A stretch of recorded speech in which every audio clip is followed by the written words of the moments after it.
Hello everybody, how's it going? I will listen today about continuous statement. Continuous statement is the last lesson in this course number 2. So let's go to see what is continuous statement. Continuous statement, it's opposite break statement. Break statement, it takes me out of the for loop or while loop if my condition is true, if the if statement condition is true, as we explained in the previous lesson. Continue statement is opposite the break. Continuous statement, if the if condition it's true, if I achieve my condition of the if statement, don't print this value. For example, here we have for loop initialization condition 1 less than 5, for example. It's true, so please print display for me the code or go execute the code of the for loop and check the if statement condition. If I equal 3, if I already 3, so 3 equal 3, please don't print for me 3, ignore it.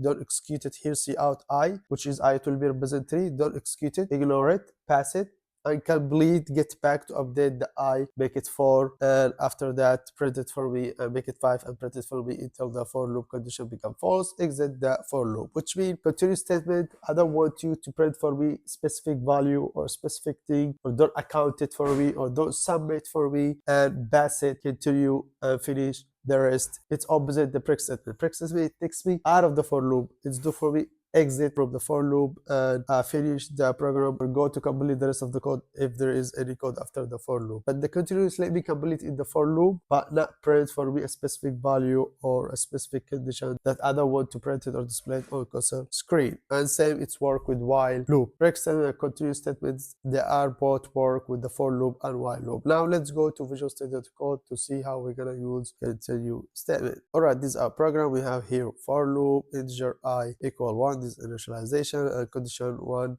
less than or equal 5 is true, so the compiler will get inside the for loop, and we have in the for loop condition to break but with continue statement. So our condition said, condition of if statement said if I equal 3, if I equal 3, but I here is not equal 3 yet. I still store inside it number 1, so the command will not go inside the if statement to execute the code of if statement, and will ignore it because the condition is false and print for us I, which is represent or stored inside it number 1. I get back again to I, update it by 1. Alright, 2 less than 5, it's true. Come here to condition to break. 2 equal 3, it's false, so the command will not go inside the if statement code and will print for me I, which is already 2 because we increase it by 1 just right now. And we'll get back again to the I become 3 less than 5, it's true. We will come here to the condition 3 equal 3, yes, 3 equal 3, so the compiler will continue, will go inside the if condition, if statement to execute the code between these two curly brackets that belong to the if condition. And we have here continue statement, which means will not print for me, will not display for me number 3, the value 3 that's stored inside I now. And we will get back again to update the I by 1 till the condition of for loop become false. So let's do run to see the result of this program, what this program is going to give me. Perfect. The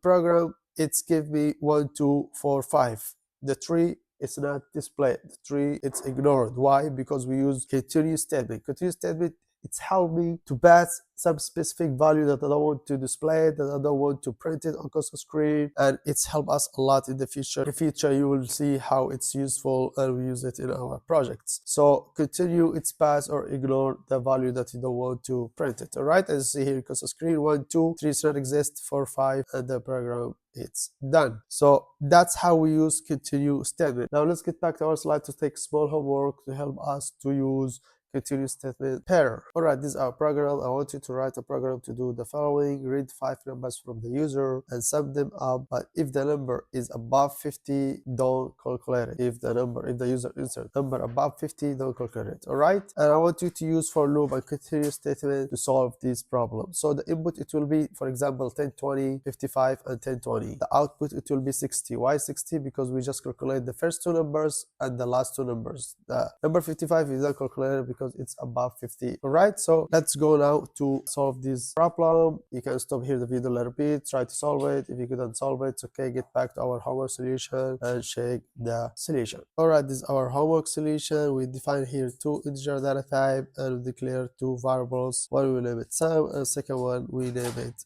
number and we assign to him 0. It's better all the time to assign to the variables that you don't know their value yet. It's better to assign to them number 0 to not let the compiler bring for you garbage numbers or garbage values that is stored in the memory and they bring it from the memory. We call it garbage of the memory. It's better always to assign to the variables initial values if you don't know the values of these variables, starting from 0, and better to assign to it number 0. All right, and after that we have for loop using for keyword, and we open brackets. We start with initialization, integer I equal 1. I less than 5, that's true, so the condition is true. The compiler will go inside the for loop to execute the code of the for loop. What we have here inside the for loop, we have cout enter a number, this string. It will be displayed on the console screen for the user, so the user will read it, enter a number. For example, the user enter number 10, it will be stored inside number variable, right? And after that, compiler will complete inside the for loop. We will face the condition to break. We have here if statement, and its condition that the number, if the number greater than 50, the compiler will display for us this string to the user. The number is greater than 50 and won't be calculated. The number is,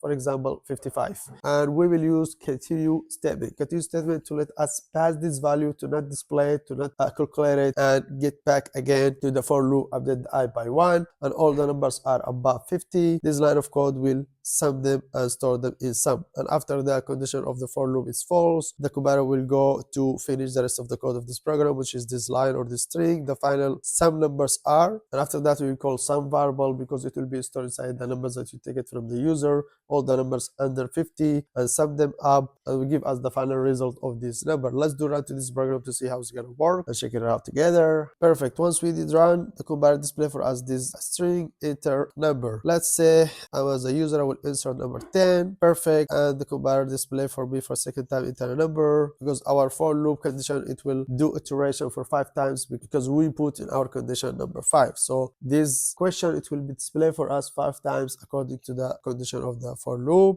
For the second time I will insert number 20, and for third time I will insert, for example, 55. Once I insert 55, the compiler display for me this string. The number is greater than 50 and won't be calculated. The number is 55. Yes, I insert number 55. Why the compiler give me this string and not calculate 55? Because I have here condition to break. When I use if statement, I put in its condition that if the user insert number above 50 or greater than 50, please execute this string and ignore it or pass it, continue to calculate it by using continue statement. And after that, get back to the for loop and update the I, and again print for me the same question, enter a number, then again enter a number for last time 20. So the final sum numbers are 60. Why 60? Because we just calculate the first 2 numbers and the last 2 numbers, and number 55 we don't sum it, we don't calculate it because it's above 50. And who help us in this? The continue statement. That was the lesson of today, guys, and this is the last lesson in this course, a Unix course, guys. Ciao.